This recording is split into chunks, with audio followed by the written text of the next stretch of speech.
여러분, 매일 아침 혹은 식사 후 자연스럽게 손이 가는 커피 한 잔, 단순한 습관처럼 느껴지시죠? 그런데 이 커피 한 잔이 단순히 잠을 깨우는 각성제 이상의 건강 비밀을 품고 있다는 사실 알고 계셨나요? 우리는 흔히 커피를 카페인 음료 정도로만 생각합니다. 피곤할 때 마시면 정신이 또렷해지고 일의 효율이 올라가니 잠시 힘을 내기 위한 도구처럼 여기곤 하죠.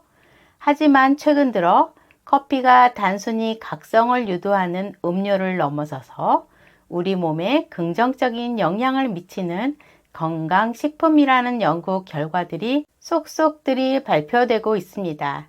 오늘 영상에서는 바로 이 커피가 우리 몸에 어떤 작용을 하는지, 어떤 효능이 있는지, 그리고 어떤 음료와 함께 섭취했을 때 어떤 점에 주의하면 좋은지를 과학적인 연구 결과와 함께 자세히 알려드리겠습니다. 먼저 많은 분들이 이미 매일 마시고 있는 커피의 놀라운 건강 효능부터 차근차근 풀어보겠습니다. 첫 번째 커피의 효능으로는 당뇨병 예방입니다. 하버드 보건대학원의 2014년 발표에 따르면 12만 명 이상의 성인을 대상으로 한 20년간의 추적 조사에서 하루에 커피를 3잔에서 5잔 마신 사람들은 제2형 당뇨병 발병 위험이 약 25%나 낮았다고 보고했습니다.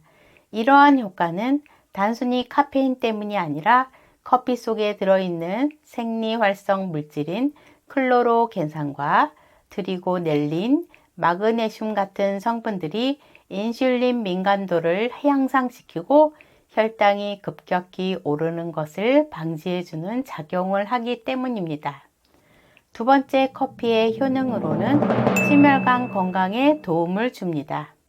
2021년 미국 심장협회 연구 결과에 따르면 하루 한두 잔의 커피를 마시는 사람은 심부전 발생 위험이 30%나 감소한 것으로 나타났습니다. 커피 속의 카페인은 혈관을 확장시키고 혈류순환을 도와 심장의 부담을 덜어주기 때문이죠. 또한 커피에 포함된 다양한 항산화 성분들은 혈액 내 LDL 콜레스테롤의 산화를 막아 동맥경화의 위험을 줄이는 데도 큰 역할을 합니다. 실제로 커피는 항염 작용도 가지고 있어 혈관 속 염증을 줄이는 데도 긍정적인 영향을 미칩니다. 세 번째 커피의 효능으로는 뇌기능을 활성화합니다. 뇌기능과 관련해서도 커피는 긍정적인 결과를 보여줍니다. 2015년 이탈리아 파도바 대학에서 실시한 연구에서는 매일 한두 잔의 커피를 꾸준히 마신 65세 이상 노인들이 그렇지 않은 사람들에 비해 경도 인지장애 발생률이 20% 이상 낮았다는 결과를 발표했습니다. 또한 미국 국립보건원은 커피의 카페인이 도파민 수용체에 작용해 파킨슨병의 발생 위험을 최대 30% 줄여준다는 사실을 발표한 바 있습니다. 이처럼 커피는 단순히 잠을 깨우는 음료가 아니라 뇌 건강을 지키는 천연 인지 기능 보호제로도 작용할 수 있습니다. 이렇게 많은 효능을 가지고 있는 커피도 마실 때 주의할 점이 있습니다. 커피를 무조건 많이 마시는 것이 능사가 아닙니다. 카페인은 신경을 자극하고 칼슘 배출을 유도하는 특성이 있어 골다공증이 있는 분들이나 카페인에 민감한 분들은 섭취에 주의가 필요합니다. 식품의약품안전처에서는 성인의 하루 카페인 섭취량을 400mg 이하로 제한하고 있으며 갱년기 여성은 특히 330mg 이하로 유지하는 것이 좋습니다. 일반적인 아메리카노 한 잔에는 약 100에서 150mg의 카페인이 들어있으니 하루 2잔 이내로 즐기는 것이 적당합니다. 또한 세계보건기구는 65도 이상의 뜨거운 음료를 반복적으로 마시면 식도암 위험이 높아진다고 경고하고 있습니다. 너무 뜨겁게 마시지 말고 살짝 식혀서 마시는 습관이 무엇보다 중요하겠습니다. 이처럼 커피는 뇌와 심장, 혈당 조절까지 돕는 작지만 강력한 건강식품입니다. 특히 중장년층에게는 잘 활용하면 약보다 나은 건강 파트너가 될 수 있습니다. 커피와 최고의 파트너로 첫 번째는 계피입니다. 이제는 커피에 더해 마시는 또 하나의 주인공, 계피에 대해 이야기해 보겠습니다. 계피는 수천 년 전부터 다양한 전통 의학에서 약재로 사용되어 온 식재료입니다. 특히 동양의 한방에서는 혀를 잘 돌게 한다, 속을 따뜻하게 한다는 이유로 계피를 많이 사용해 왔죠.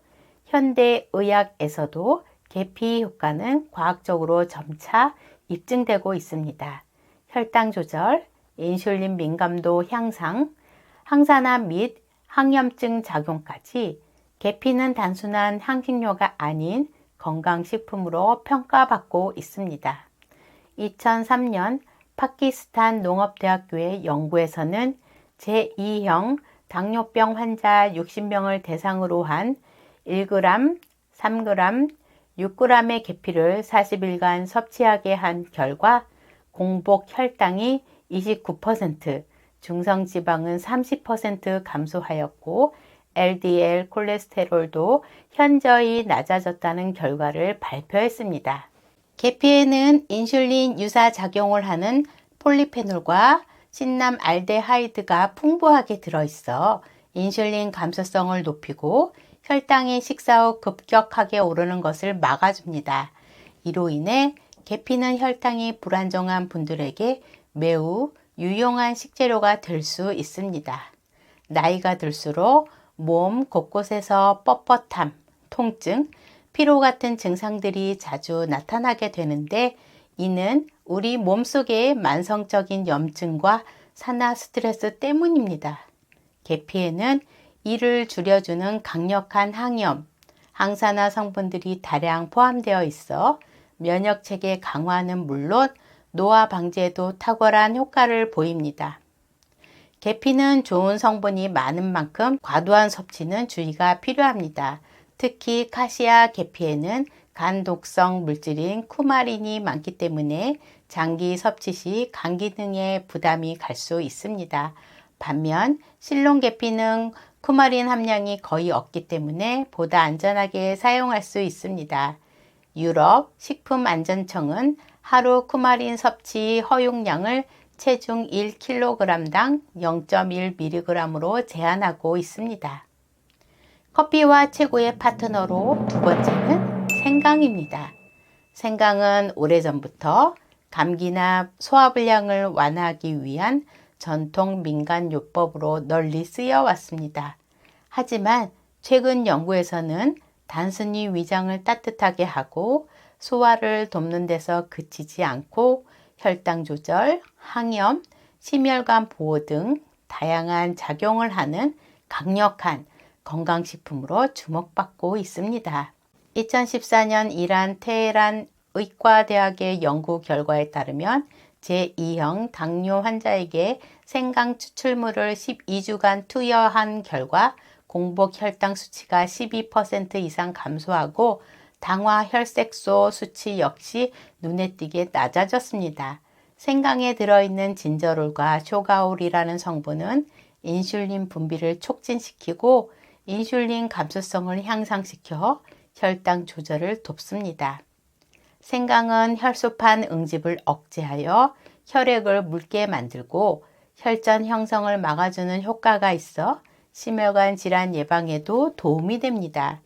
인도 안나 말라이 대학의 연구에서는 생강을 45일간 섭취한 참가자의 LDL 수치가 17%, 중성지방 수치가 15% 이상 낮아졌다는 결과도 있습니다. 진저롤은 위장을 자극해 위액 분비를 촉진시키고 소화효소의 활성을 증가시켜 음식물이 빠르게 소화되도록 돕습니다. 또한 생강은 항균 효과도 뛰어나 감기나 바이러스 질환 예방에도 효과가 있으며 면역세포를 활성화시켜 감염에 대한 저항력을 높여줍니다. 자, 이제는 본격적으로 이 세 가지를 어떻게 함께 먹어야 효과를 극대화할 수 있는지를 살펴보겠습니다. 단순히 한 잔의 커피에 이들을 모두 넣는다고 해서 자동으로 건강해지는 건 아닙니다. 우리 몸이 잘 흡수하고 부담 없이 받아들일 수 있는 방법이 중요하겠죠? 가장 이상적인 섭취 타이밍과 조합은 아침 식후입니다. 아메리카노 또는 블랙커피 한 잔에 계피가루 0.5티스푼, 생강가루 0.5티스푼 또는 생강즙 1티스푼 정도를 섞어 마십니다. 이 조합은 혈당을 조절하고 아침에 신진대사를 활발하게 만들어 하루를 활기차게 시작하는 데 도움을 줍니다. 가장 이상적인 섭취 타이밍과 조합은 점심 전후입니다. 커피 대신 따뜻한 생강 레몬차에 계피를 소량 더해 마시면 식욕 억제, 소화 개선, 체내 염증 완화에 좋습니다. 하루 섭취 가이드로는 커피는 하루 한두 잔으로 충분하며 계피는 가루 기준 하루 1에서 2g으로 카시아 계피는 주의해 주세요. 생강은 생강즙 기준 하루 2에서 4g 또는 생강차 2잔 정도입니다. 섭취 시 주의할 점은 위장질환, 항응고제 복용, 임산부 등은 반드시 전문가 상담 후 섭취하시길 바라며 빈속보다는 식후 섭취를 권장합니다. 너무 뜨겁지 않게 65도 이하의 온도로 섭취하는 것이 바람직합니다. 오늘 영상이 도움이 되셨다면 좋아요와 구독, 알림 설정까지 꼭 부탁드립니다. 다음에도 보다 깊이 있고 실천 가능한 건강 정보를 가지고 찾아뵙겠습니다. 여러분의 하루가 더 건강하고 더 따뜻해지길 진심으로 응원합니다. 감사합니다.